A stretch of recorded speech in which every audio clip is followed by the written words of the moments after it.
এত বছর দোষ দেওয়া হয় বাংলাদেশ জামাত ইসলামীকে, এরা নাকি স্বাধীনতা বিরোধী। না, কখনো না। আজকে আপনি মাহমুদুর রহমান মান্না, সাবেক ভিপি ঢাকা বিশ্ববিদ্যালয়ের, উনি ঘোষণা দিয়েছে, দেখেন আজকে, যে জামাত ইসলাম যেটা 54 বছর আগে বুঝেছে এই দেশের মানুষ এখন সেটা কেবল বুঝতে আরম্ভ করছে। কারণ জামাত ইসলামীতে যারা রাজনীতি করে সবগুলো বিচক্ষণ, এটা মেধা না, এটা কম্পিউটার। ওই সময় বাংলাদেশ জামাত ইসলামীতে যারা ছিল তারা স্বাধীনতার বিরুদ্ধে অবস্থান নেয়নি, তারা ভারতের আগ্রাসনের বিরুদ্ধে অবস্থান নিয়েছে, যেটা আজ জাতি হাড়ে হাড়ে টের পাচ্ছে। যুদ্ধ শেষ হতে না হতেই তারা ট্রাক ট্রাক সম্পদ দেশ থেকে নিজেদের দেশে, এগুলো চুরি বলে না ডাকাতি বলে না কি বলে বলেন, আর তারা বলে আমাদের বিশাল হিতাকাঙ্ক্ষী। এমনকি স্বামী স্ত্রীর সম্পর্ক লাগিয়ে দিয়েছে অনেক। স্বামী স্ত্রীর সম্পর্ক হয়, এখনো তো হয়নি, আর হবেও না। কারণ মেয়ে আমাদের যাই হোক অন্তত মুসলমান, আর যার কাছে গেছে ও যাই হোক একদম মুশরিক। আর ও দাদার যে বয়স, এখন যদি কেউ মুসলমানি দিতে চান বুড়ো হাজাম লাগবে। সে হাজাম পাবেন কোথায়? কোন যুবক মানুষকে দিয়ে দাদার এখন মুসলমানি দিতে গেলে ও ছাতা দেখা যাচ্ছে গোড়া কেটে বাদ দিয়ে দিবে। এই জন্য হবে না, ও দাদার মুসলমানি বুড়ো হাজাম দিয়ে মুসলমানি দেওয়া লাগবে। আর ও যা করে ওর জীবনে কোনো হেদায়েত আছে বলে আমার মনে হয় না। গুজরাটে কি করেছে দেখেছেন? ওনাকে গুজরাটের কসাই বলে ডাকা হয়।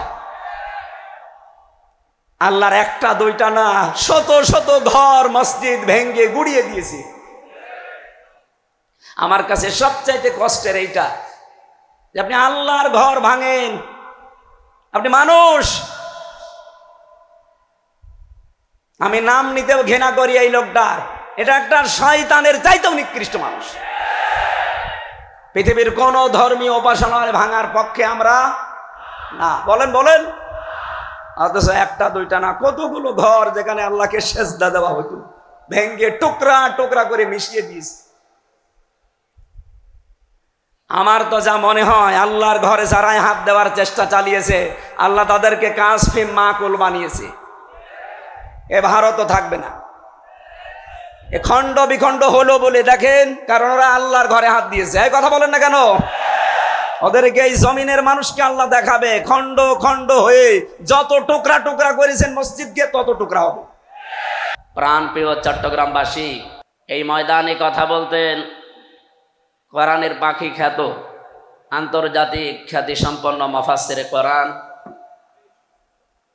শহীদ আল্লামা দেলাওয়ার হোসাইন সাইদি রহমতুল্লাহ আলাইহি।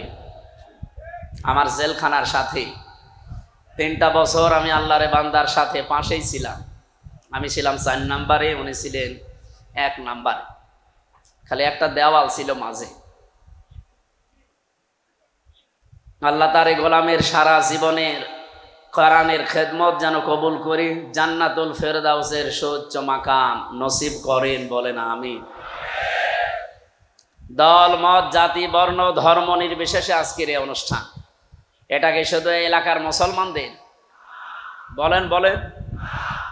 কোরআন যেমন শুধু মুসলমানদের জন্য না, নবীও তেমন মুসলমানদের জন্য না। ওমা আরসালনাকা ইল্লা রাহমাতাল লিল আলামিন।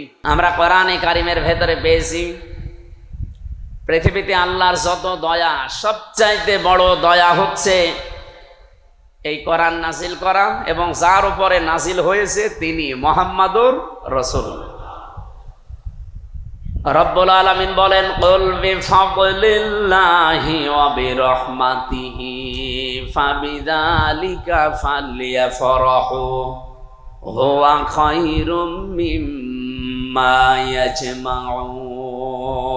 বলেন আল্লাহু আকবার।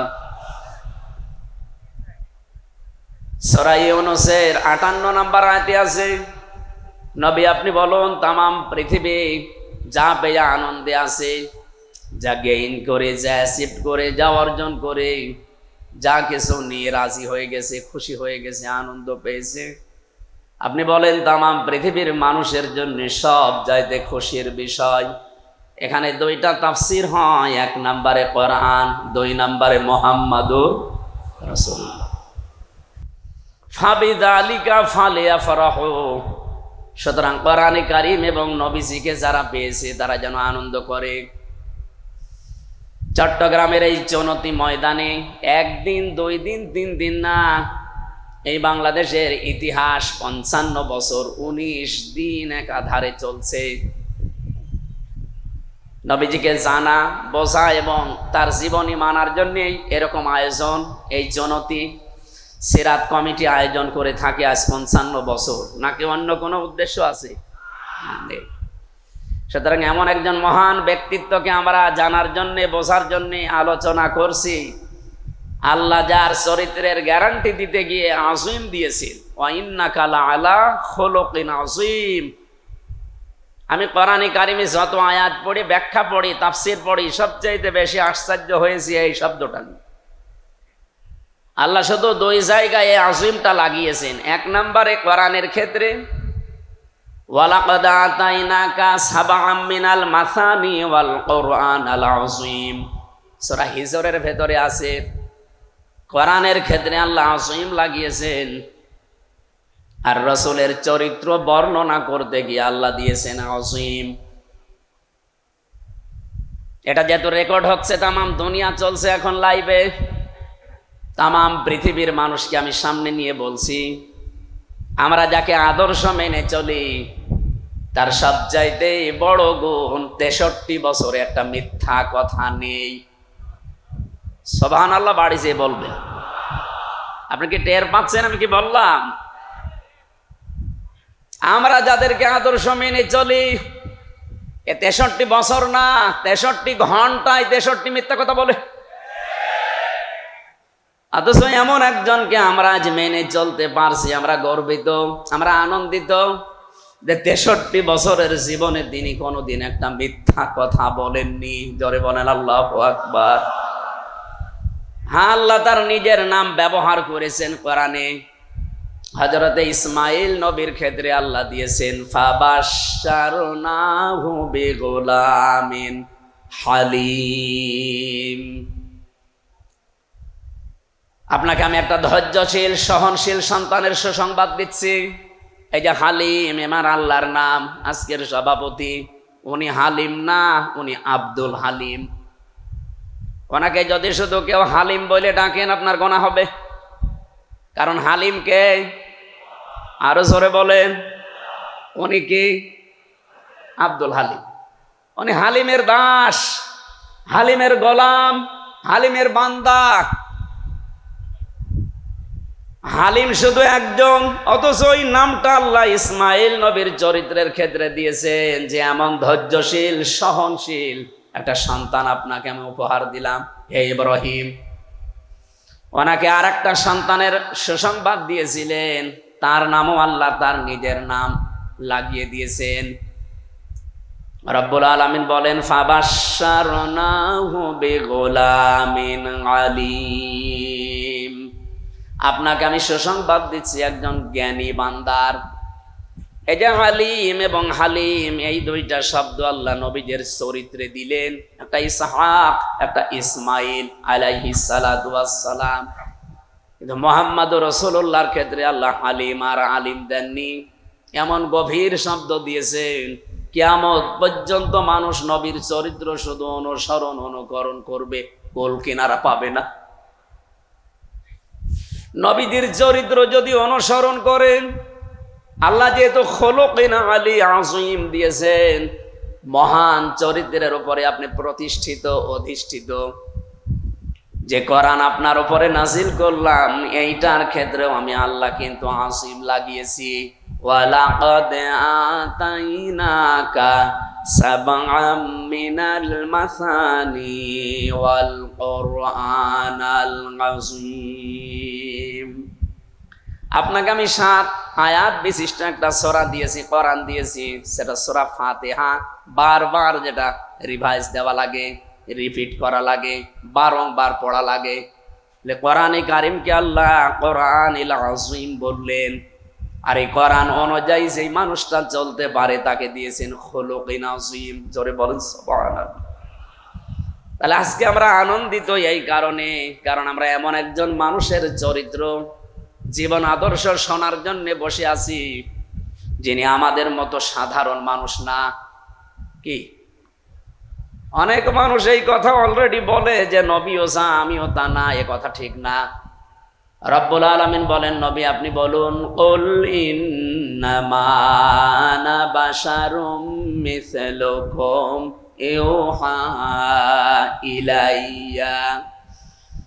এখানে যারা আরবি বসে, যেহেতু আলেম আজকের সভাপতি মাওলানা আব্দুল হালিম, এটা কামিল মাদ্রাসার প্রিন্সিপাল, ভাইস প্রিন্সিপাল, হাজারো আলেম এখানে বসে আছেন। আরবি গ্রামার অনুযায়ী যদি ইন্নার পরে মা যুক্ত হয়, বাংলা অর্থ দাঁড়ায় একমাত্র, কেবলমাত্র, শুধুমাত্র।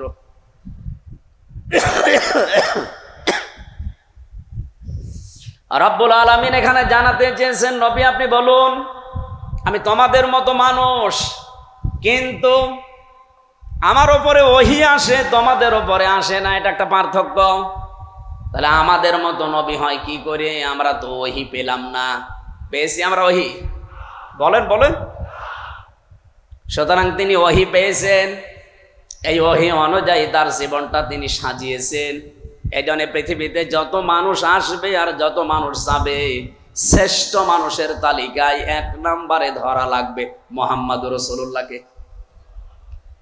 বঙ্গবন্ধু শেখ মুজিবুর রহমানকে অনেকেই বলে যে উনি 1000 বছরের শ্রেষ্ঠ বাঙালি, কিন্তু তামাম পৃথিবীতে কিয়ামত পর্যন্ত যারা আসবে, দুনিয়া তৈরি হওয়ার পর থেকে আজকে পর্যন্ত যারা এসেছে, সবার ভেতরে বঙ্গবন্ধু শ্রেষ্ঠ বাঙালি এ কথা কেউ বলে? 1000 বছরের এ শব্দটা আমরা লাগিয়েছি, কিন্তু আল্লাহ পাক যার নামের আগে খলকিন আযীম লাগিয়েছেন, আপনি যদি গভীরতায় যেতে চান, এ মাপজব করে কোল কিনারা কোনো দিন পাবেন না। এই জন্য আমরা যারা আনন্দ করতে চাই, আজকে এই 19 দিনের 17 দিন একাধারে এখানে আনন্দ চলছে নবীর সিরাত শুনে, নাকি অন্য কিছু আলোচনা হয়েছে? হয়নি। কিন্তু দুঃখজনক একটা বিষয় আছে, এই চট্টগ্রাম বিভাগ এবং সিলেট বিভাগ, বাংলাদেশে এই 2টা বিভাগে যেই কয়টা জেলা আছে, তার অধিকাংশ জেলাতে মানুষ এই রবিউল আওয়াল মাস আসলে, যেহেতু আজকে মনে হয় রবিউল আওয়ালের 27 তারিখ না 28 তারিখ, 27, এই মাসটা আসলে আমাদের এই 2 বিভাগে আমরা দেখি মানুষ পাগল হয় মিলাদুন নবী নিয়ে। ঈদে মিলাদুন নবী নাম দিয়ে যারা এটা করেন, ঈদ মানে আনন্দ, মিলাদ মানে এটা মিলাদুন থেকে জন্ম, নবীজির জন্মে আপনি আনন্দ করবেন কেন? এই বিষয়টা আবিষ্কার করে না কেউ। রবিউল আওয়াল মাস তো আগেও ছিল, এটা তো আর নতুন না। শুধুমাত্র এই 1500 বছরে রবিউল আওয়াল মাসের দাম মর্যাদা এত বেড়েছে তা কিন্তু না, এর আগেও ছিল। রবিউল আওয়াল মাসের বয়স কত আপনি বলতে পারবেন? হ্যাঁ না মানে আল্লাহ রাব্বুল আলামিন বলেন, এখানে একটু কথাবার্তা না বলে একটু শোনেন। আপনারা 2 জন কথা বললে আমার মন ওইদিকে চলে যাবে, আর আমার মেধা তো এখন আর ওইটা নেই, জালেম সব শেষ করে দিয়েছে। জেলখানায় উল্টা পাল্টা জিনিস খাওয়িয়ে, আমার আগে যে মেধা ছিল একবার পড়লেই মুখস্থ হয়ে যেত, এখন ওইটা ড্যামেজ করে দিয়েছে। খাবারের ভেতরে বিভিন্ন জিনিস খাওয়িয়েছে পয়জন দিয়ে, তেঁতুল দিত শুধু, প্রত্যেক খাবারে ওরা তেঁতুল দেয়। আমি যে ফাঁসির কন্ডেম সেলের ভেতরে 3 বছর ছিলাম, আমার সাথে কেউ কথা বলতো না, সিসি ক্যামেরা দিয়ে রেখেছি, আমার সাথে কেউ যেন দেখা না করে, কথাও না বলে। এই জন্য ভয়ঙ্কর অবস্থায় রেখে রেখে আমার শরীরটাও শেষ করে দিয়েছে, এমনকি আমার কণ্ঠটাও শেষ করে দিয়েছে। এই যে স্বাভাবিক হতে এখন অনেক সময় লাগবে, কারণ 1টা 2টা দিন না, 3 বছর এক ঘরের ভেতরে। এই ধকল এখনো যায়নি, এই জন্যে আমার এই আওয়াজ হলে বা এদিক ওদিকে মন চলে গেলে আমি যেটা বলতে চাচ্ছি ওইটা বলে যাব। আপনারা একটু সাহায্য করবেন না? ঘন্টাখানিক একটু নড়াচড়া কম করবেন। খুব গুরুত্বপূর্ণ হলে আপনি আলোচনার পরে যেয়ে প্রশ্ন করি। মিলাদুন নবী এই শব্দটা বিশ্বনবী মুহাম্মদুর রাসূলুল্লাহর ইন্তেকালের প্রায় 600 বছর পর, আমরা ইতিহাস পড়ে যেটা দেখলাম 600 বছর পরে আবিষ্কার করেছি। কিন্তু সিরাতুন নবী এটা আবিষ্কার করা না, এটা কোরআনে কারীম থেকে নেওয়া। লাকাদ কানা লাকুম ফি রাসূলিল্লাহি উসওয়াতুন হাসানা, এই যে উসওয়াতুন হাসানা এই শব্দের তাফসীর ব্যাখ্যা এই বাংলাদেশ সহ বাইরের দেশগুলোতে আমি বিভিন্ন লাইব্রেরিতে দেখেছি। প্রায় 42টার উপরে তাফসীর আমি এই শব্দের সাথে মিলিয়েছি। সব মুফাসসির এই উসওয়াতুন হাসানা থেকেই সিরাত নবীর জীবন চরিত এ বিষয়ের উপর আলোচনা করেছেন। সবচাইতে অথেন্টিক আমার কাছে প্রায় 13টা কিতাব আমি এই ছোট বয়সে দেখেছি নবীর জীবনের উপরে। আর রাহিকুল মাখতুম আল্লামা সাফিউর রহমানের লেখা, এটা আমার কাছে সবচাইতে বেশি ভালো এবং সহজ মনে হয়েছে। কোরআনে কারীম থেকে এই নামটা নেওয়া, খিতামুহু মিস্ক ওয়াফি যালিকা ফালিয়াতানা ফাসিল মুতানাফিসুন। জান্নাতের এই যে কস্তুরী, যেটা এখান থেকে মানুষকে আল্লাহ খাবার খাওয়াবেন পানি জাতীয়, এটা পাওয়ার জন্য আল্লাহ প্রতিযোগিতা আরম্ভ করে বলেছেন প্রতিযোগীদের। এর আগে যে রাহিক মাখতুম এই শব্দ থেকে আল্লামা সাফিউর রহমান রহমতুল্লাহ আলাইহি উনি নবীজির চরিত্রকে এমন ভাবে ফুটিয়েছেন। এখানে 4টা বিষয় আমার কাছে সবচাইতে বেশি আকর্ষণীয় মনে হয়। যারা শুধু নবীর মিলাদ নিয়ে জন্ম নিয়ে আনন্দ করতে চান, আমিও মিলাদ পড়ি এবং পড়াই, কিন্তু মিলাদ থেকে 27টা শিক্ষা আমি এই বই থেকে পেয়েছি, যেটা বাংলাদেশ, ভারত আর পাকিস্তানে নেওয়া হয় না। আমি একটা শুধু আপনাদের শিক্ষার জন্য বলছি। বলেন তো মিলাদ মানে কি? বললাম জন্ম। বলেন বলেন। নবীজি জন্ম নিয়েছিলেন এই যে মাসে, এ রবিউল আউয়াল মাস কি এই 1500 বছরের আগে ছিল না? বলেন বলেন। ছিল। কতদিন আগ থেকে আসতেছে? ইন্না ইদ্দাতাশ শুহুরি ইনদাল্লাহি 12 শাহরান ফি কিতাবিল্লাহ ইয়াউমা খালাকাস সামাওয়াতি ওয়াল আরদা মিনহা আরবাআতুন হুরুম ইলা আখির আয়াত। সূরা তাওবার 36 নম্বর আয়াতে এসেছে, আল্লাহ পাক যেদিন আসমান জমিন তৈরি করেন ওই দিন তার কিতাবের ভেতরে 12টা মাসের নাম তিনি লিপিবদ্ধ করেছিলেন, তার ভেতরে এই রবিউল আউয়াল ছিল। তাহলে রবিউল আউয়ালের বয়স কিন্তু 1500 বছর না। কত বছর আপনি হিসাব করেন? যেদিন দুনিয়া আল্লাহ বানিয়েছে ওই দিন তার কিতাব এটা লিপিবদ্ধ করা। জোরে বলেন আল্লাহু আকবার। কিন্তু এই যে মর্যাদা আমরা দিচ্ছি, এর দাম এত দেয়, এটা আসলে অনেকে আবেগ আপ্লুত হয়ে পড়ে।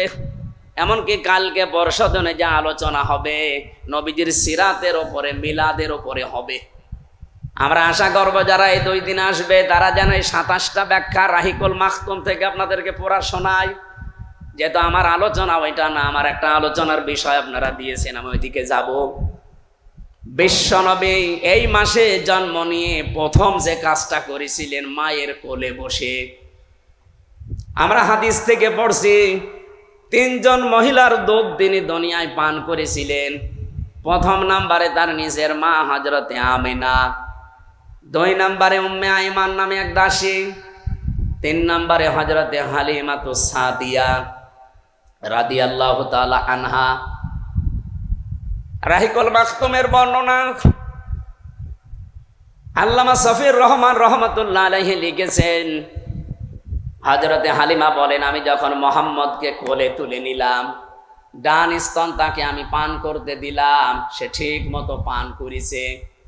বাম স্তন যখনই তাকে দিয়েছি সে মুখ বের করে নিয়েছে। হযরত হালিমা বলেন, আমি আবার জোর করে মুখ লাগালাম, দেখি আবার মুখ বের করে নিয়েছে। আবার মুখ লাগালাম, দেখি আবার মুখ বের করে নিয়েছে। 3 বারের বার আমি আর চেষ্টা করলাম না যে বারবার মুখ বের করে কেন। চোখের দিকে তাকিয়ে দেখি চোখের ইশারা দিয়ে যেন আমাকে জানাতে চাই মা হালিমা। জোর করেন কেন? আপনি আমার সাথে জোর করছেন কেন? ডান স্তন এটা আমি তো পান করেছি, এটা আমার হক অধিকার ছিল। বাম স্তন এটা আমার অধিকার না, এটা আমার দোদ ভাই আব্দুল্লাহর অধিকার। আমি পৃথিবীতে ভাইয়ের হক নষ্ট করার জন্য আসি নাই, এসেছি ভাইয়ের হক ফিরিয়ে দেওয়ার জন্যে। জনতিবাসী, যেই নবী এই রবিউল আওয়ালে জন্ম নিয়ে মায়ের কোলে বসে ভাইয়ের হক নষ্ট করে না, আরো ফিরিয়ে দেয়, সেই নবীর উম্মত আমরা দেখেন যত বড় হচ্ছে তত ভাইয়ের হক মারার জম হচ্ছে। বলেন, এখানে ভাই মানে শুধু আপন ভাই দুধ ভাই না। আল মুসলিম আখুল মুসলিম, মুসলমান মুসলমানের ভাই। কথা বলেন না কেন?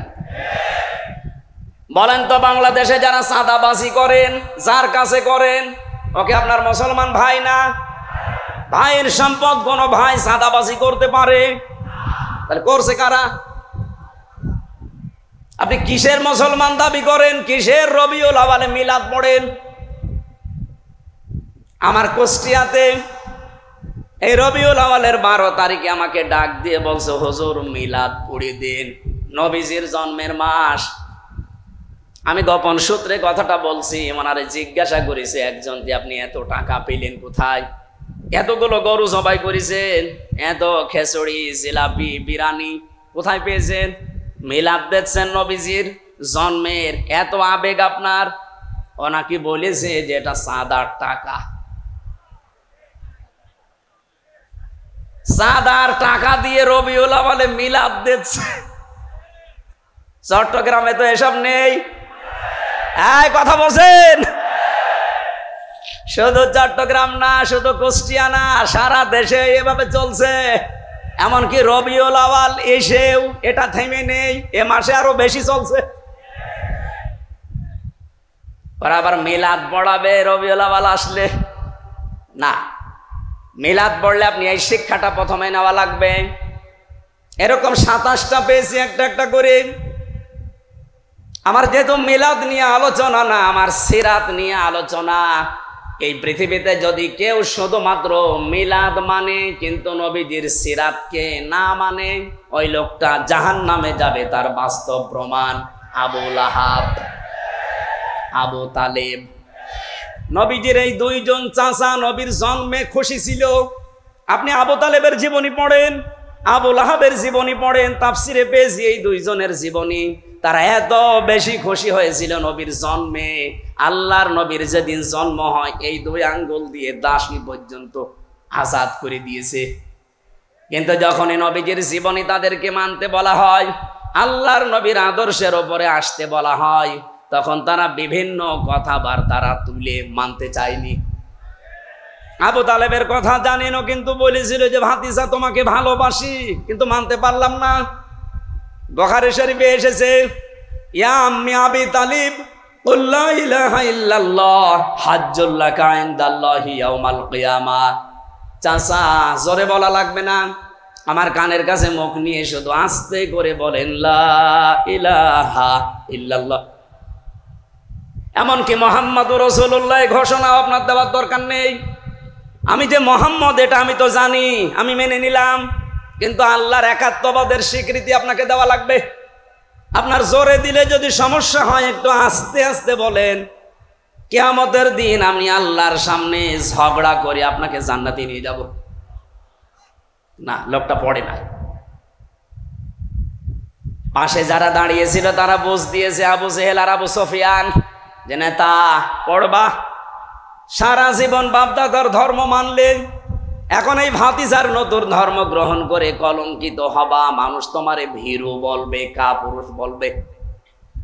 ও বলছে, ভাতিজা মোহাম্মদ তোমাকে আমি ভালোবাসি, কিন্তু তোমারে কালেমা আমি পড়তে পারলাম না, তুমি আমারে মাফ করে দিও।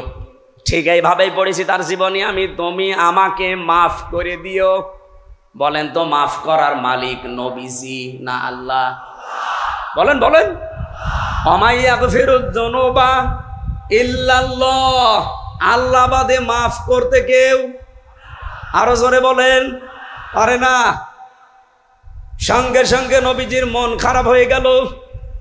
ফেরেশতা জিবরাইল সূরা কসসের 56 নাম্বার আয়াতটা নিয়ে হাজির হয়ে গেলেন।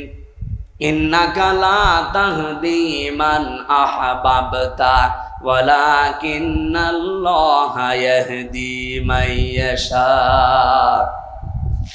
এ নবী, আপনি মন খারাপ করেন কেন? হেদায়েত তো আপনার হাতে আমি দেইনি যে যাকে ভালোবাসেন তাকে দিয়ে দেবেন, বরং আমি আল্লাহ হেদায়েত আমার হাতে রেখেছি। এটা পাবে কে? ওয়া হুয়া আ'লামু বিল মুহতাদিন। আ'লামু ইসমে তাফজিল, এটা সুপারলেটিভ ডিগ্রি। আপনার চাইতে আমি ভালো জানি যে হেদায়েত কাকে দেওয়া যায়।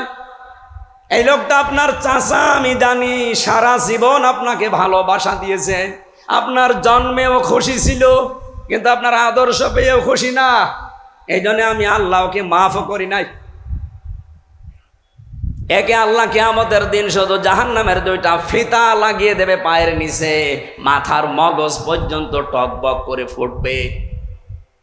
তাহলে নবীর জন্মে খুশি, কিন্তু তার সিরাত পেয়ে আদর্শ পেয়ে খুশি না। গেছে কোথায়? আরো জোরে বলেন। আর একজন চাচা আবু লাহাব, ও খুশি ছিল জন্মে। আমার মনে হয় আসরের পরে আপনি আবু লাহাবের জীবনী আজকে শুনেছেন, এই জন্য আমি ওদিকে গেলাম না। ও বলেছিল তাব্বা লাকা লিহাযা জামাতানা, মুহাম্মদ তুমি আর কাজ পাওনি এই কথা বলার জন্য আমাদেরকে একত্রিত করলে। পাথর তুলে নবীজির দিকে নিক্ষেপ করেছিল। বলেন নাউজুবিল্লাহ। যে লোকটা নবীর জন্মে খুশি, মিলাদে খুশি, কিন্তু নবীর আদর্শ পেয়ে নারাজ, তাদেরকে আল্লাহ দিয়েছেন কোথায়? এটার কি দলিল দেওয়া লাগবে?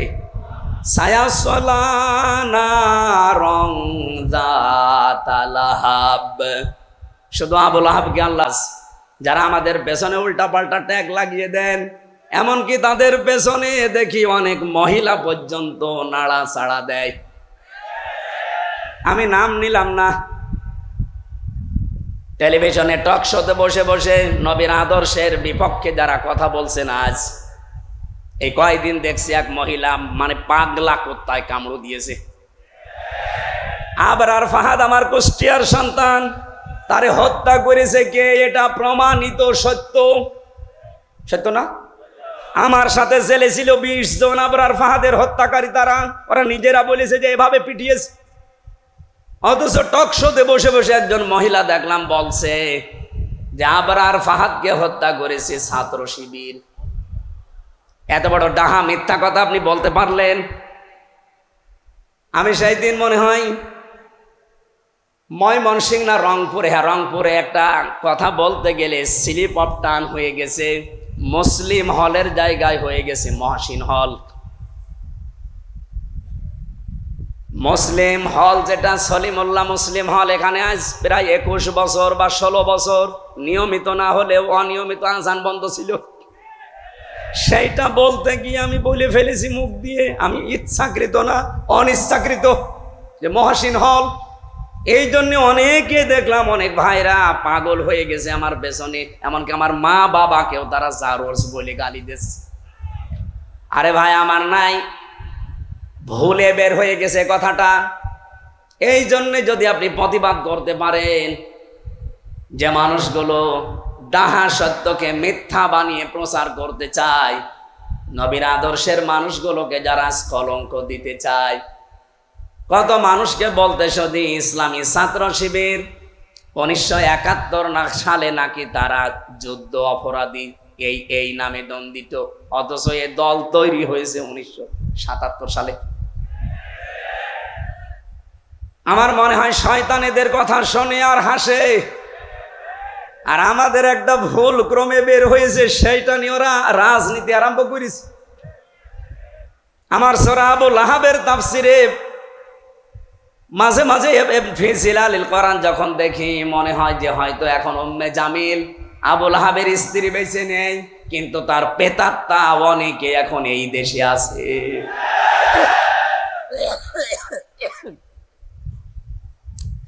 আবু লাহাব নবীর জন্মে খুশি ছিল, আদর্শ খুশি না, এই জন্য শুধু একা জাহান্নামে গিয়েছে। অমরাতুহু, তার স্ত্রীও তার সাথে গেছে। সুতরাং আজ যারা নবীর আদর্শ মানে না, এর সাথে যে সমস্ত মেয়েরা যুক্ত হয়ে, তার স্ত্রী হোক, মেয়ে হোক, দলের লোক হোক, নেত্রী হোক, যারা নবীর বিরুদ্ধে অবস্থান নিয়েছেন, তার মানে আল্লাহর নবীর আদর্শ যারা মানে, তাদের বিরুদ্ধে অবস্থান নেওয়া আর নবীর বিরুদ্ধে অবস্থান নেওয়া একই কথা।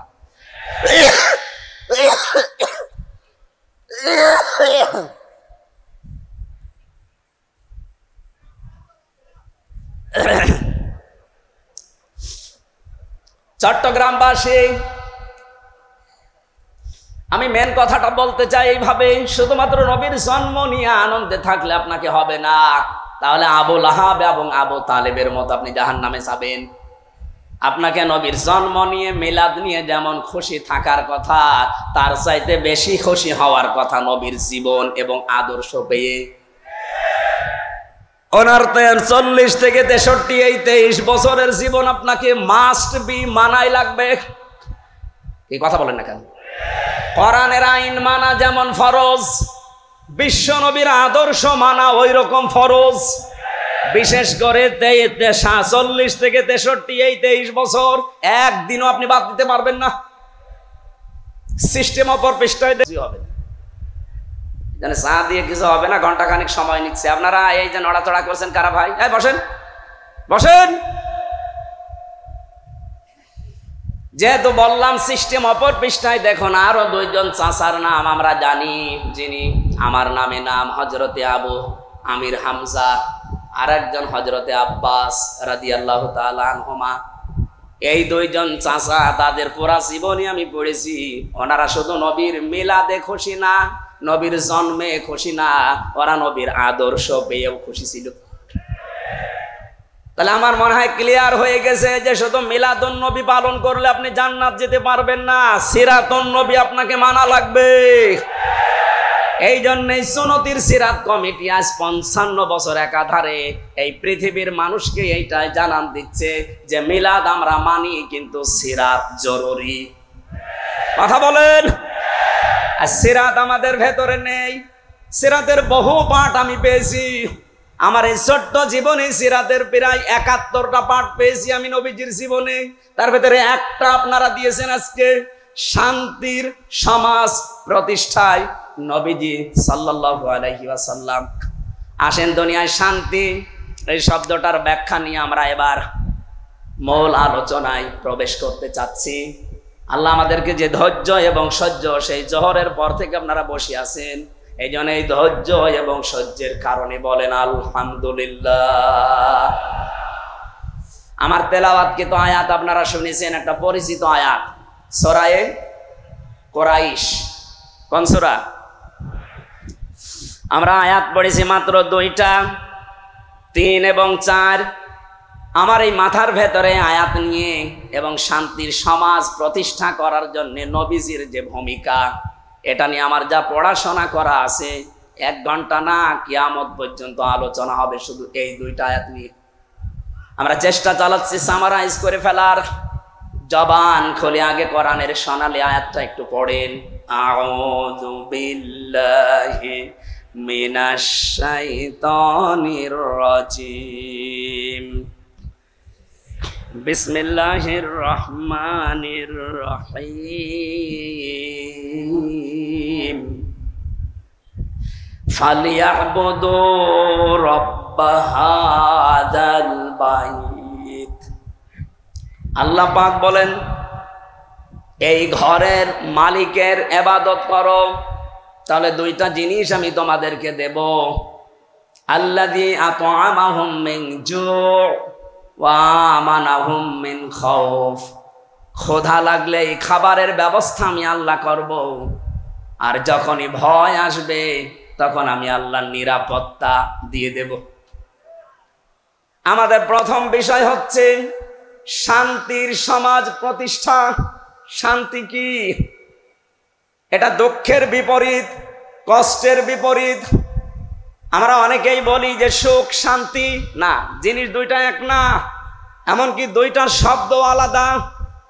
আপনি পুরা কোরআন শরীফের ভেতরে যদি সুখ এই শব্দ অনুসন্ধান করতে চান, তাহলে আপনি শান্তির শব্দ পাবেন না। সুখ শব্দের আরবি অর্থ হচ্ছে রহাতুন। রহাতুন মানে সুখ। তাফসিরে পড়েছি তিনটা জিনিসকে শোক বলা হয়। আর সেলমন বা সালমন, এখানে আমি সেলমন শব্দের অর্থ পেয়েছি ইসলাম, আর সালমন যদি জবর দিয়ে পড়া হয় তাহলে বাংলা অর্থ দাঁড়ায় শান্তি, নিরাপত্তা, স্বস্তি। কোরআনে কারিমে এই দলিলটা পাবেন সূরা বাকারার 208 নম্বর আয়াতের প্রথম অংশে, ইয়া আইয়ুহাল্লাযীনা আমানু দুখুলু ফিস সিলমি কাফা।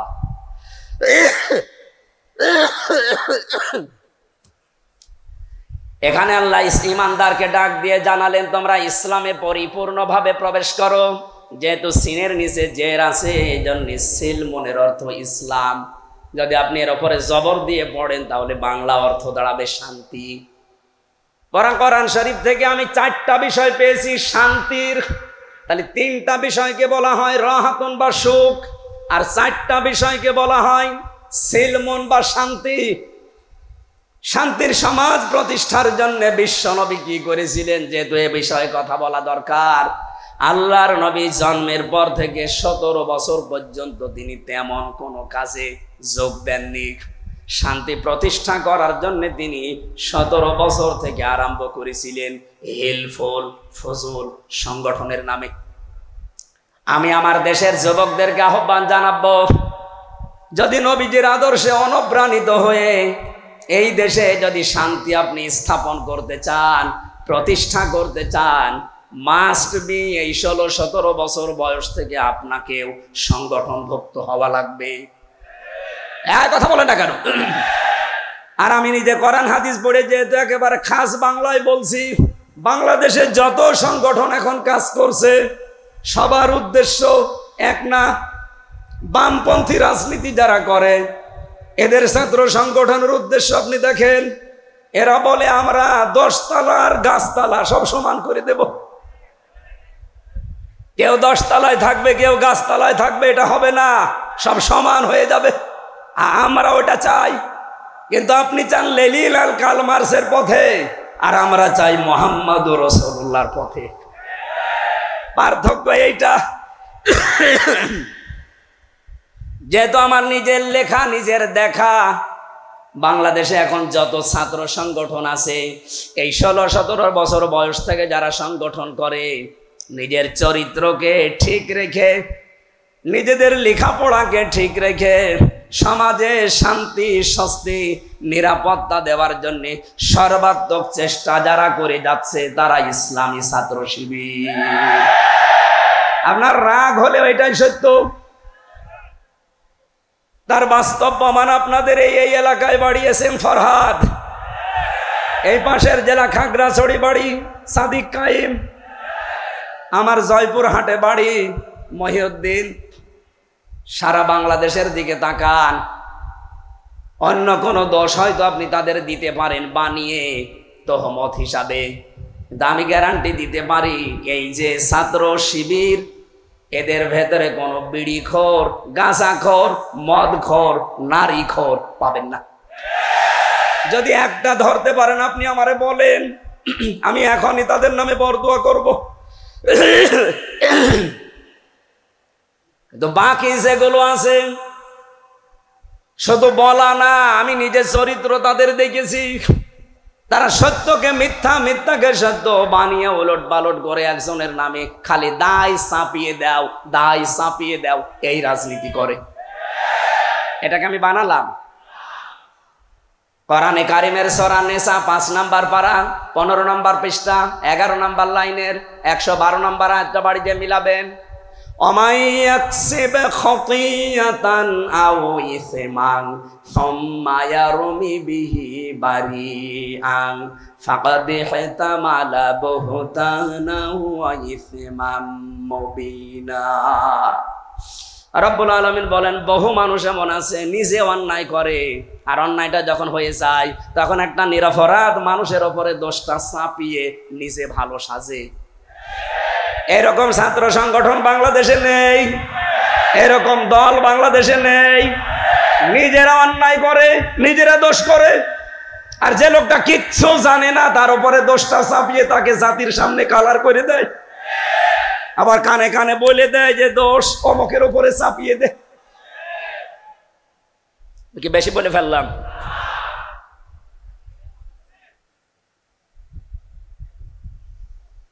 আল্লাহর ঘোষণা ছিল ফাকাদ দেহতামালা বহুতান ওয়া ইসমাম মুবিনা। এরকম কাজ যারা করে নিজে একদানের অপরাধ মানুষের উপরে দোষ চাপিয়ে তাকে জাতির সামনে কালার করে দেয়, ও যেন প্রকাশ্য পাপের বোঝা বহন করে নিয়ে বেড়াচ্ছে। এটা আজ হয়তো আমরা চর্ম চোখে দেখতে পাই না, আল্লাহ সে ব্যবস্থা করে নাই। এজন্য অন্যান্য দলের লোকরা আপনারা বেঁচে যাচ্ছেন। এজন্য নিজেদের চরিত্র সংশোধন করবেন। এটা শুধু দুনিয়ায় শেষ না, কিয়ামতের দিন আপনি মাথায় এই গোনার বোঝা বহন করে নিয়ে যাবেন। তখন ফেরেশতারা বলবে আলা সাআমা ইয়াসিরুন, কত নিকৃষ্ট বোঝা এরা বহন করে নিয়ে যাচ্ছে। দেখো কি করবেন তখন? অসহায়। এই জন্য আগে থেকে সাবধান করলাম, কপালে কিন্তু এটা আসতেছে। আজ যারা নিজেরা অন্যায় করে ভালো মানুষের উপরে দোষগুলো চাপিয়ে দেওয়ার এই সংস্কৃতি আরম্ভ করেছে, আপনার কপালে কিন্তু আসতেছে এটা। আমার দায়িত্ব ছিল সতর্ক করার। আমি জানি এরপরেও কিছু মানুষ আবু জেহেলের মতো ও সতর্ক হওয়া দূরের কথা, ওর শয়তানি আরো বাড়বে। নবীজি এই কোরআন আবু বকরের সামনে পড়েছিলেন, আবু জেহেলের সামনেও পড়েছিলেন। আবু বকর কোরআন শোনার পরে তার ঈমান বেড়ে গেছে, আর আবু জেহেল কোরআন শোনার পরে ওর ঈমান বাড়ে নাই, ওর শয়তানি বেড়ে গেছে। এখানে আবু বকরের মন মতন যদি থাকেন যে আবু বকরের মতো মন আমার, আপনার আজকে ঈমান বাড়বে। আর যদি আপনার মন হয় আবু জেহেলের মতো, ঈমান বাড়বে না, আপনার শয়তানি বাড়বে। আবু বকরের মন নিলে ঈমান বাড়ে, ঘোষণা কার? আরো জোরে বলেন, ইন্নামাল মুমিনুনা আল্লাযীনা ইযা যুকিরাল্লাহু ওয়াজিলাত কুলুবুহুম ওয়া ইযা তুলিয়াত আলাইহিম আয়াতুহু যাদাতুহুম ঈমানা। কোরআনের আলোচনা যদি মন দিয়ে আপনি শুনতে পারেন আর উপলব্ধি করার যোগ্যতা যদি আপনার থাকে, মাস্ট বি যাদাতুহুম ঈমানা, আপনার ঈমান বাড়বে। কিন্তু যারা কাফের, আবু জেহেলের মতো মন নিয়ে বসে আছেন, বিভিন্ন জায়গায় বসে বসে গল্প করছেন যে কি বলে দেখি, তাদের কথা আল্লাহ কোরআনে দিয়েছেন। সূরা হজে আছে 17 নম্বর পারা 19 নম্বর পৃষ্ঠার 13 নম্বর লাইনে আছে। রব্বুল আলামিন বলেন, ওয়াইদা তুতলা আলাইহিম আয়াতুনা বাজ্জিনাতিন তা'রিফু ফি ওয়ুজুহিল্লাযীনা কাফারুল মুনকার। হে নবী, আপনি কোরআন তেলাওয়াত করে ব্যাখ্যা বিশ্লেষণ করে যখন স্পষ্টভাবে বোঝাবেন, দেখবেন যারা কাফের ওরা আপনার দিকে তেড়ে তেড়ে মারতে আসবে। এখানে হয়তো মারতে আসছেন না, কিন্তু চোখ মুখ কালো হয়ে গেছে। দেখেন কোনটার মন খারাপ, তাকান, দেখেন দেখেন। যেটার মন খারাপ দেখবেন, মনে করবেন ওর ভেতরে আবু জেহেলের মতো সমস্যা। বলেন বলেন। আমি কি আয়াত এখন বানালাম? তা'রিফু ফি ওয়ুজুহিল্লাযীনা কাফারুল মুনকার। তার মন মেজাজ খারাপ হয়ে যাবে, চেহারা পাল্টিয়ে যাবে, তার আগে অগ্নিশর্মা হয়ে মনে হবে যে আপনাকে ওরা মেরে ফেলতে পারলে ভালো হয়। আমার তো মনে হয় বাংলাদেশে আয়াত এখন অনেকের জন্য কার্যকর। কার কার সাথে মিলে যাচ্ছে হাত তোলেন তো। এই একজু, ওটার মাথায় মনে হয় তার কাটা আছে। কি বলছি ও টের পাচ্ছে। একজনের ছেলে ম্যাট্রিক পরীক্ষায় পাশ করেছে, ফার্স্ট ক্লাস ফার্স্ট। দোকানে বসে বসে লোকটা চা খাচ্ছিল। একজন দৌড়িয়ে এসে বলছে, চাচা আপনি এখানে চা খান, আপনার ছেলেটা ম্যাট্রিক পরীক্ষায় পাস। বলছে ইন্না লিল্লাহ। আমার মনে হয় ওই লোকটা সে। এবার আসেন তো আমরা দ্বিতীয় বিষয়ে যাচ্ছি। বিশ্বনবী যে হেলফুল ফজুল গঠন করার মাধ্যমে সমাজে শান্তি প্রতিষ্ঠা করার চেষ্টা করেছিলেন, তিনি কি সফল হয়েছিলেন? না। তিনি 17 থেকে 40 23 বছর চেষ্টা চালান এলাকার যুবকদেরকে নিয়ে, কিন্তু পারেননি। একটা মাত্র কারণে পারেননি, কারণে 23 বছরে তার কাছে কোরআন ছিল না। এই একই মানুষ 40 থেকে 63, এটাও 23 বছর চেষ্টা চালিয়েছিলেন, কিছু কাছে কোরআন ছিল। এই জন্য উনি শুধু শান্তির সমাজ না, খয়রুল কুরুনি করনি, উনি বলেছিলেন আমার যুগ শ্রেষ্ঠ যুগ। সুবহানাল্লাহ বলতে পারেন নাই? আজ বাংলাদেশে যত দল আছেন, প্রায় 73টা দল এই দেশে কাজ করছে। যাদের কর্মসূচির ভেতরে কোরআন নেই, যাদের সিলেবাসে কোরআন নেই, তারাও শান্তির সমাজ, শান্তির দেশ গঠন করার চেষ্টা করছেন। কিয়ামতের আগ পর্যন্ত পারবেন না, নবীজি তাই পারে নাই। আপনি পারবেন, আপনার কর্মসূচিতে, আপনার সিলেবাসে কোরআন নিয়ে আসেন। এই কথা বলেন না কেন?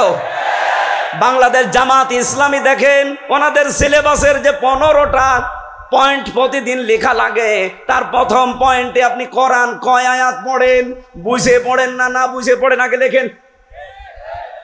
আমার মনে হয় এই সিলেবাস যদি বাংলার এই 73টা দল মেনে নিতে পারে, শুধু 6 মাসে এই দেশের 18 কোটি মানুষ সবগুলো সাদাবাস মুক্ত হয়ে যাবে। আমি জানি অনেকে এখন বরদোয়া আরম্ভ করেছে যে হুজুর মরুক, ওর কাশি হচ্ছে, আরো হোক হোক, তারপরও আর বলা লাগবে কাশি হোক।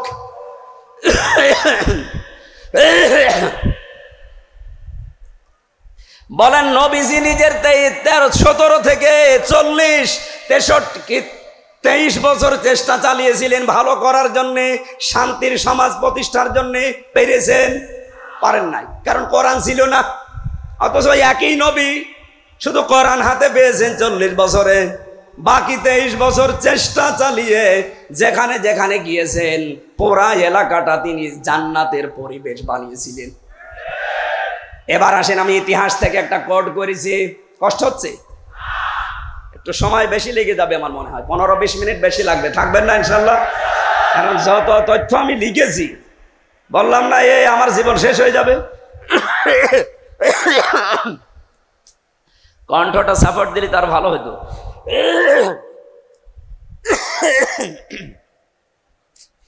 হাসিনার ওপর কি এমনি রাগ হয়?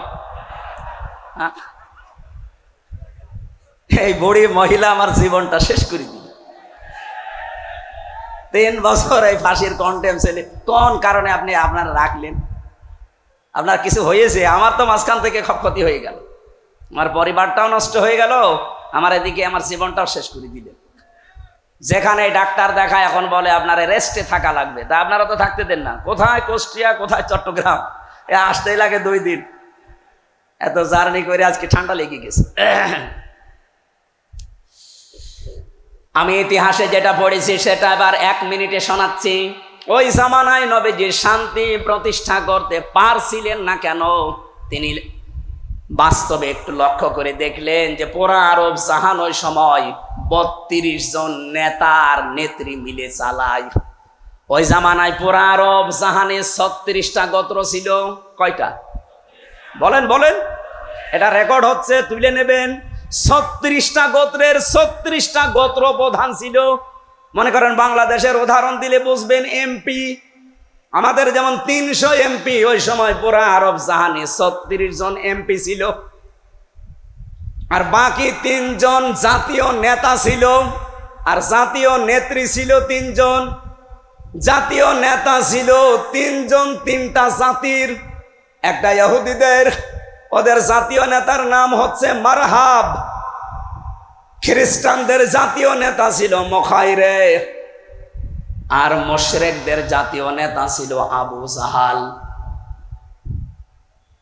ওই জামানায় পুরা আরব দেশ মিলে 3 জন নেত্রী ছিল, জাতীয় নেত্রী। একজন ছিল আবু লাহাবে, আবু জেহেলের স্ত্রী নাকেরা। 2 নম্বরে হিন্দা, আবু সুফিয়ানের স্ত্রী। 3 নম্বরে আবু লাহাবের স্ত্রী উম্মে জামিল। আপনি বলেন, আমার যতটুকু লেখাপড়ায় বাংলাদেশ নিয়ে, আমাদের এই দেশটাও এই 630টা থানা আছে, এই দেশে 64টা জেলা আছে। জাতীয় নেতার ক্ষেত্রে আপনি দেখবেন এখনো প্রায় 3 জনের নাম শোনা যায়। বঙ্গবন্ধু, জিয়াউর রহমান, চাচা এরশাদ। জাতীয় নেত্রীও 3 জন, শেখ হাসিনা, খালেদা জিয়া, রওশন এরশাদ। আমার তো মনে হচ্ছে খাপের খাপ মমতাজের বাপ মিলে যাচ্ছে, অথচ এটা 1500 বছর আগে। বাংলাদেশের সাথে মিলছে কি করি? ওদিকে 36 আর ওদিকে 6, কত হয়? 42। কত হয়? এই টোটাল আরবে 42 জন নেতৃত্ব দিত। আমি একটু হিসাব করে মিলিয়েছি, বাংলাদেশেও ঠিক এই 42 জনই এই দেশটা এই 54 বছর নাড়াচাড়া করছে। তার ভেতরে চট্টগ্রাম একটু বেশি।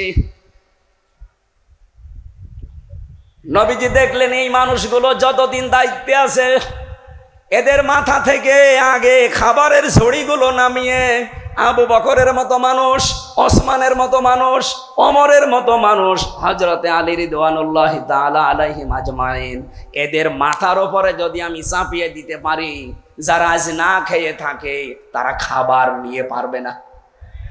উনি এইটা বুঝেছিলেন, এই জন্য 40 বছর বয়সে ধ্যান আরম্ভ করেছিলেন। 40 বছর বয়সে ওনার কাছে আমার আল্লাহ ওহী পাঠিয়েছেন, ইকরা বিসমি রাব্বিকাল্লাযী খালাক। হে নবী, আপনি পড়েন আপনার রবের নামে। এদিকে তাকান, এবার একটা গুরুত্বপূর্ণ শিক্ষা আসছে। বিশ্ব নবীকে 3 বার জিবরাইল বলেছেন, হে নবী আপনি পড়েন। উনি 3 বারই বলেছেন, মা নবী করি, আমি পড়তে পারি না, আমি কি পড়বো, পড়তে আমি জানি না। দ্বিতীয়বার যখন বললেন রব্বিকাল্লাযী খালাক, রবের নামে পড়েন। আমি আয়াতের তাফসীর পড়তে গিয়ে ফিসিল আলিল কোরআনে দেখেছি, সাইয়েদ কুতুব লিখেছেন নবীজি আর 1 সেকেন্ডও দেরি করে নাই, এবার পড়তে পড়তে তিনি জিবরাইলের সাথে 5 আয়াত পড়েছিলেন। ফেরেশতা জিবরাইল জিজ্ঞাসা করছে, আপনাকে এতবার পড়তে বললাম পড়লেন না, হঠাৎ এবার 5 আয়াত আমার সাথে পড়ে ফেললেন কেন? নবীজি বলেন, ইয়া আখি জিবরাইল, হে জিবরাইল, বারবার আমাকে পড়তে বলেন, আমি কার নামে পড়ব? আপনি যখনই বললেন বিসমি রব্বিকা, যে রবের নামে পড়েন, যিনি আমাকে বানিয়েছে, আমি কিন্তু আর দেরি করি নাই। শুধু আজকে থেকে শিক্ষা দিয়ে গেলাম, কিয়ামত পর্যন্ত আমার যত উম্মত আসবে, ওরা যদি দুনিয়ায় পড়াশোনা করে তারা যেন রবের নামে পড়ে। আমাদের দেশে রবের নামে পড়া ছিল, কিন্তু আস্তে আস্তে তুলে দিয়েছে। এই কথা বলেন না কেন? ক্লাস 5 এবং 8 বৃত্তি পরীক্ষা ছিল, সেখানে 100 মার্কের কোরআন আর হাদিস ছিল, সেটা তুলে দিয়েছে এই জালেমরা। আমরা চাই ওইটা আবার পুনর্বহাল করা হোক। বলেন বলেন। এমনকি 1 থেকে 5 পর্যন্ত আপনারা গানের মাস্টার নিয়েছেন, নাচের মাস্টার নিয়েছেন, শরীর চর্চার নামে নাচ শেখান। আমরা চাই, আমরা পড়তে চাই ছোটবেলায় ছেলে মেয়েদেরকে, কিন্তু আমরা রবের নামে পড়াতে চাই। এই জন্য প্রাইমারিতে 1 থেকে 5 পর্যন্ত প্রত্যেক জায়গায় একটা ধর্মীয় শিক্ষক নেওয়া লাগবে, এটা আমাদের দাবি। এই দাবি করেন কারা কারা দেখি? লিল্লাহে তাকবীর।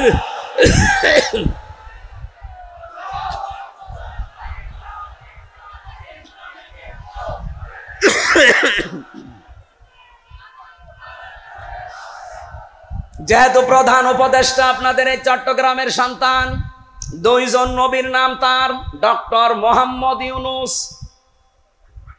কয় নবী? মোহাম্মদ একটা, ইউনুস একটা। 2 নবীর নাম নিয়ে আপনি বসে আছেন। 92% মুসলমানের মাথার উপরে। আপনি গানের মাস্টার নিতে পারেন, নাচের মাস্টার নিতে পারেন, একটা আলেমকে আপনি কোরআন শিক্ষায় নিতে পারেন না। আমরা এটা দাবি না, এ দাবি আমরা আদায় করেই ছাড়বো ইনশাআল্লাহ। সত্যি করে বলেন, দলমত নির্বিশেষে এ দাবি আদায় না হওয়া পর্যন্ত আমাদের ছুটি নেই। কারা জান? লিল্লাহে তাকবীর।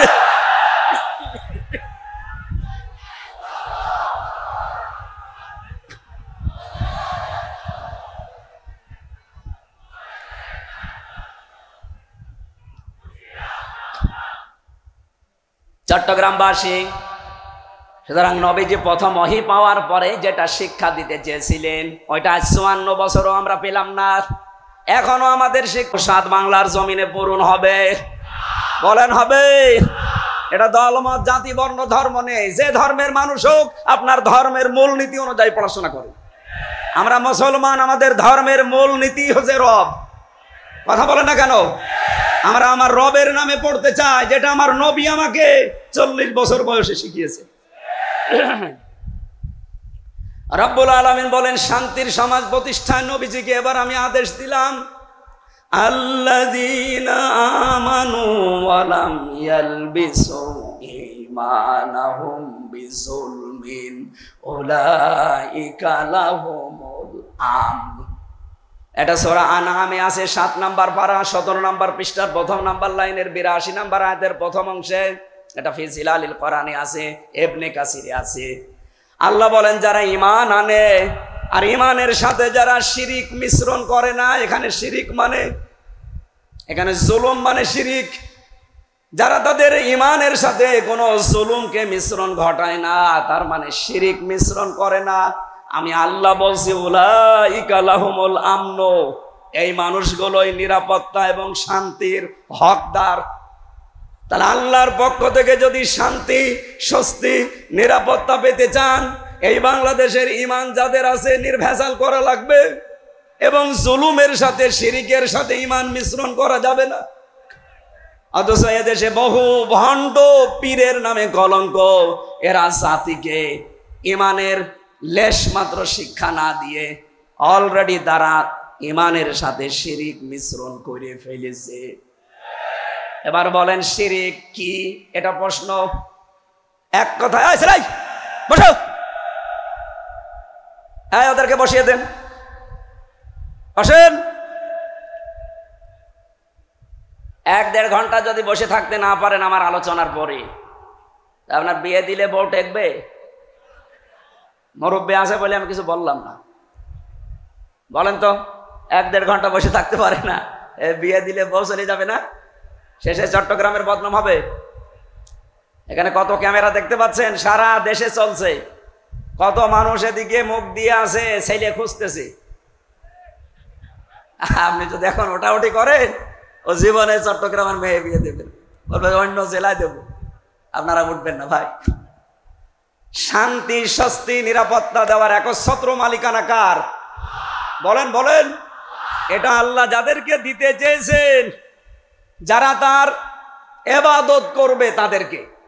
ফালিয়াবুদু রব্ব হাযাল বাইত, এই ঘরের মালিক যিনি, রব যিনি, তার ইবাদত করেন। এখন এই ইবাদতটা নিয়ে আমি একটু ব্যাখ্যা দিতে চাই। ইবাদত করার আগে যেটা আনা লাগে তার নাম ঈমান। কি আনা লাগে? এই ঈমান নিয়ে ভেজাল চট্টগ্রাম বিভাগে আছে না?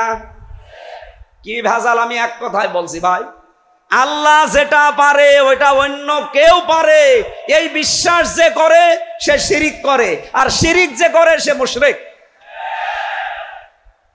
পৃথিবীতে যখনই আল্লাহর দ্বীন কায়েমের কথা বলবেন, কারো কাছে যদি খারাপ নাও লাগে, মুশরিকদের কাছে খারাপ লাগবে। এই তথ্য আছে সূরা শুরা 13 নম্বর আয়াতের শেষের একটু আগে, কাবুরু আলাল মুশরিকিনা মা তাদউহুম ইলাই। হে নবী, আপনি যেদিকে মানুষকে ডাকেন যে আসো দ্বীন কায়েম করি, আল্লাহর বিধান কায়েম করি, এটা শুনলে সবচাইতে বেশি অপছন্দ করে, খারাপ লাগে, মন খারাপ হয় মুশরিকদের। তাহলে আমরা এই জমিনে যখন দ্বীন কায়েমের কথা বলি, মাওলানা আব্দুর রহিম ভাই কিছুক্ষণ আগে যা বলছিলেন জাকাতের এই বিষয় নিয়ে, এটাও দ্বীন কায়েমের অংশ। এটা বললে খারাপ লাগবে কাদের? বলেন বলেন। আপনি কি মুশরিক? আজ অনেক আলেম পর্যন্ত ফতোয়াবাজি করছে এই দ্বীন কায়েমের বিপক্ষে। আপনি কিসের আলেম? আপনি অবশ্যই গোপনে কোন শিরিকে লিপ্ত আছেন। তাছাড়া আপনার কাছে তো খারাপ লাগার কথা না দ্বীন কায়েমের কথা শুনলে, কারণ দ্বীন তো আমির হামজার বাবার না। কথা বলেন না কেন? দ্বীন কার? আরো জোরে। সুতরাং যারা বিরোধিতা করছেন ডাইরেক্ট ইনডাইরেক্ট, আপনি বুঝতে কোনো কষ্ট নেই আপনার, আপনি বিশ্বাস করেন আপনার যে কোনো ভাবে শিরিক হচ্ছে। আমি নাম ধরে বলা পছন্দ করি না, তারপরও বলছি, এই যে মাওলানা জাহাঙ্গীর আলম বলে যে পীর আছে এলাকায়, উনি কলম পড়তে চায় কবরে, যে বাবা কলম পড়ি দিন। এটা যে প্রকাশ্য শিরিক পাগলেও বোঝে, আরে দরবারে জাঙ্গিরিয়া হয়ে বোঝে না।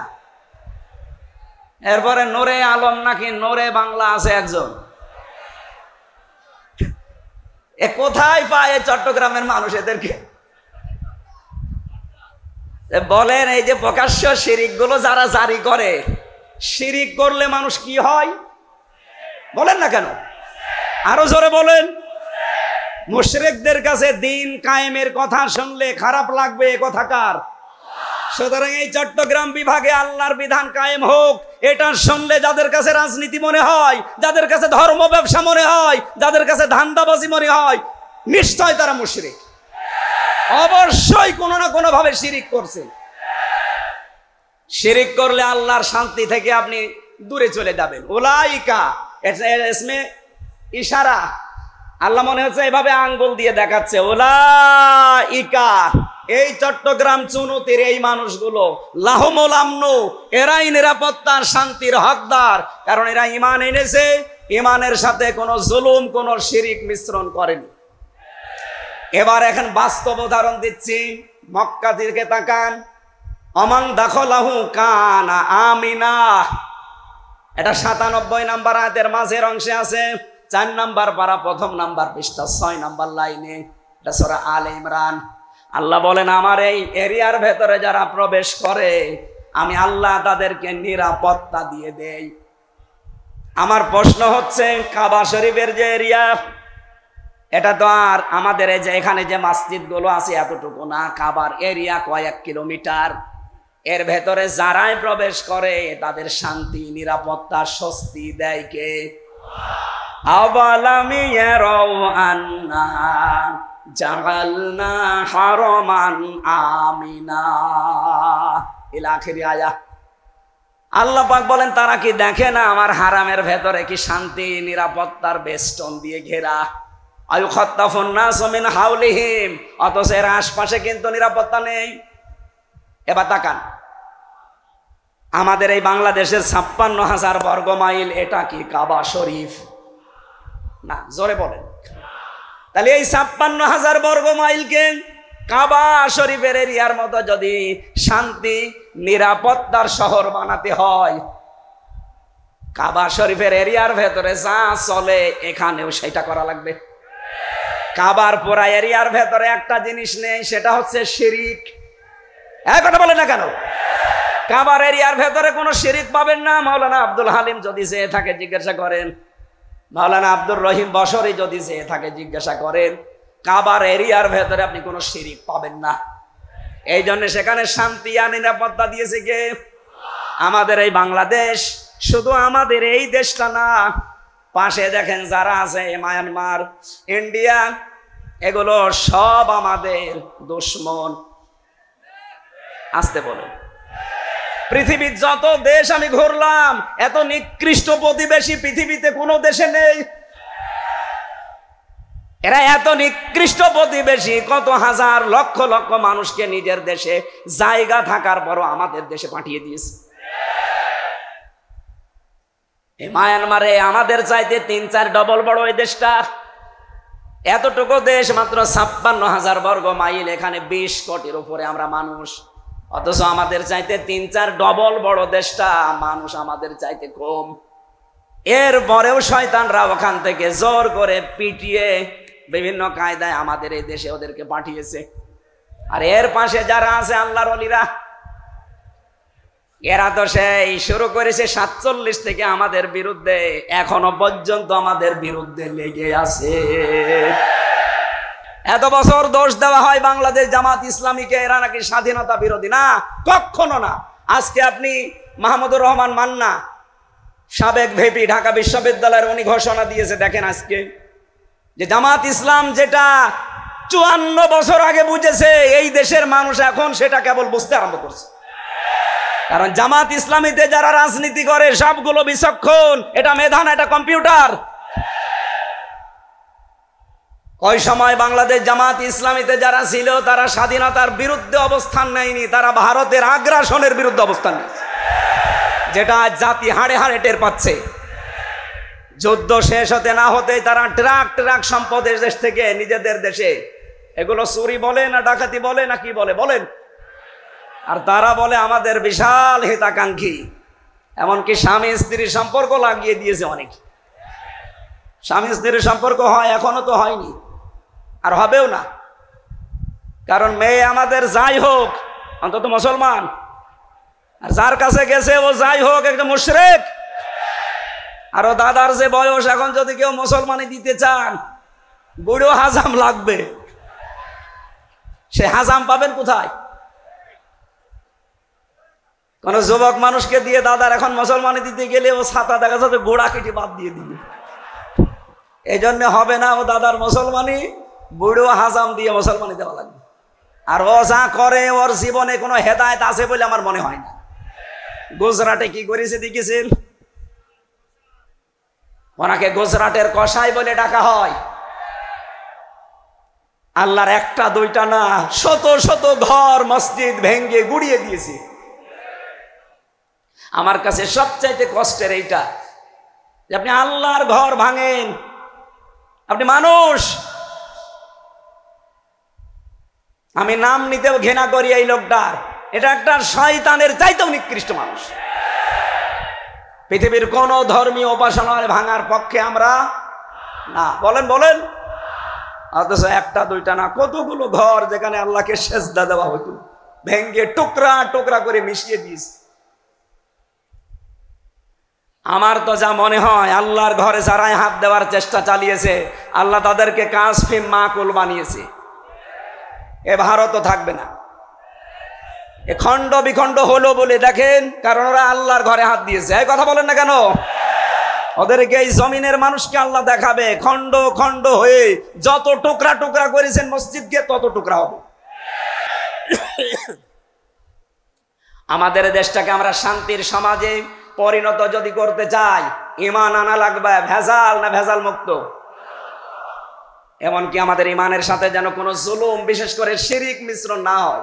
এই যে যারা শিরিক করেন ঈমানের সাথে সাথে, আপনাদের কারণে যে দেশে শান্তি, স্বস্তি, নিরাপত্তা নেই, এই কারণেই আপনাদের বিরুদ্ধে বলা লাগে।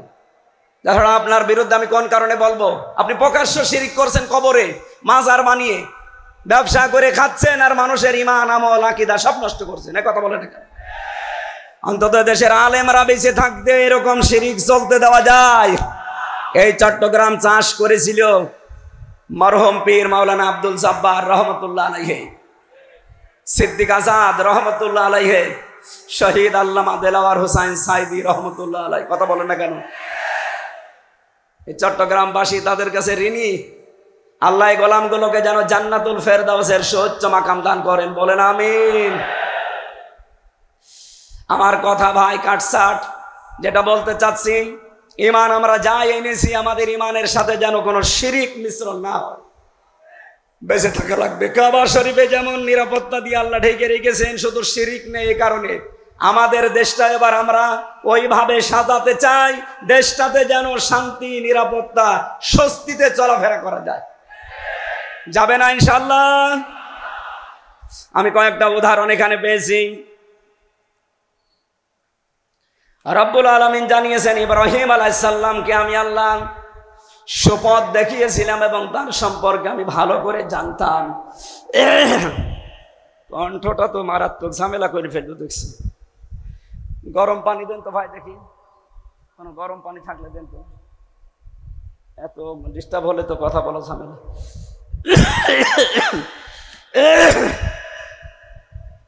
ওদের বদদোয়া লেগে গেল নাকি? আমি তো মিথ্যা কথা কিছু বলিনি, আমি তো সব সত্যই বলছি। তারপরে গলা এরকম হচ্ছে, আমার মনে হয় ওরা বসে বসে বদদোয়া করছে যে হুজুর মরুক।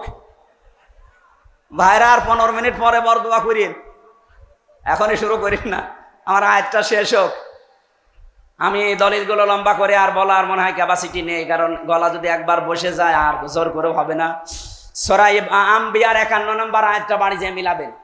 ওয়ালাকাদ আতাইনা ইব্রাহিম রুশদাহু মিন ক্বাবলু ওয়া কুননা বিহি আলিমিন। এতে ব্যাখ্যা দেখবেন। এরপরে দাউদ নমল সূরার 15 নম্বর আয়াতে আছে ওয়ালাকাদ আতাইনা দাউদ ওয়া সুলাইমানা ইলমা এই আয়াতের পরবর্তীতে 15-16 নম্বর আয়াতের ব্যাখ্যাটা দেখবেন।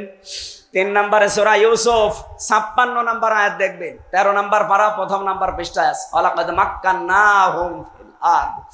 এরপরে সূরা সুআদ 26 নম্বর আয়াত, ইয়া দাউদ ইন্না জাআলনাকা খলিফাতান ফিল আরদ।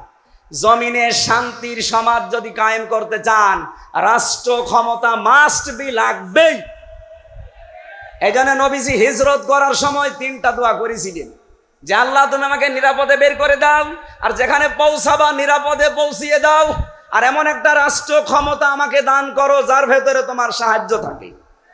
আমরাও সারা বাংলাদেশে এখন এইটাই চাচ্ছি, এবার রাষ্ট্র ক্ষমতা আল্লাহ তুমি আমাদেরকে দাও, আমি এই দেশে শান্তির সমাজ কায়েম করে দেখাবো ইনশাআল্লাহ।